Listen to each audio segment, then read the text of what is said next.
Hey guys, it's Mary and welcome back to Study Journey. I'm back with another AMC 12 problem of the week video, and this one is about using casework, probability, and combinatorics to solve the problem. So without further ado, let's get on with the video. This is AMC 12A problem 13 from the year 2014. A fancy bed and breakfast inn has 5 rooms, each with a distinctive color-coded decor. One day, 5 friends arrive to spend the night. There are no other guests that night. The friends can stay in any room combination they wish, but with no more than 2 friends per room. And how many ways can the innkeeper assign the guests to the rooms?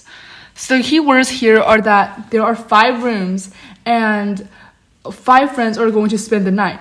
And there are no other guests, so they can get all 5 rooms. And the friends can room in any combination they want, but with no more than 2 friends per room.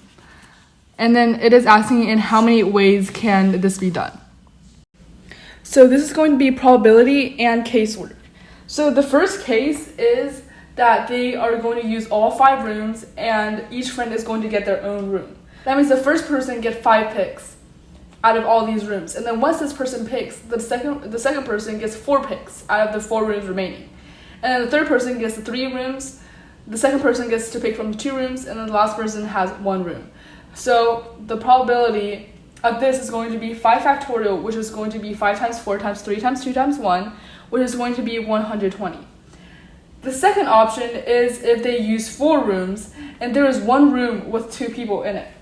So out of these 5 people, we're going to choose 2 people to put in one of the rooms. And then we have to multiply this by the probability where we are choosing 4 rooms out of the 5 rooms in total. And this is a combination right here, because 2 people, it can be the person A and person B, or a person B and person A, and those are going to be considered the same. So this is going to equal 5 factorial over 2 factorial over 5 minus 2 factorial, which is 3 factorial. And then multiply it by 5 factorial over 5 minus 4 factorial, which is 1 factorial. And this is going to be equal to 5 times 4 over 2 times 1 times 5, which is going to be equal to 1,200. And the third way is if we're going to use 3 rooms, and then 2 of these rooms are going to have 2 people each.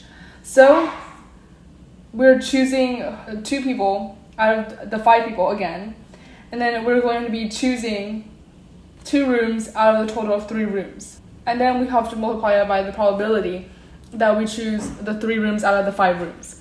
And this is going to overlap twice, so we have to multiply it by 1/2 because it repeats this problem, right? This part right here repeats options. So for example, we can do, let's let people be A, B, C, D, and E.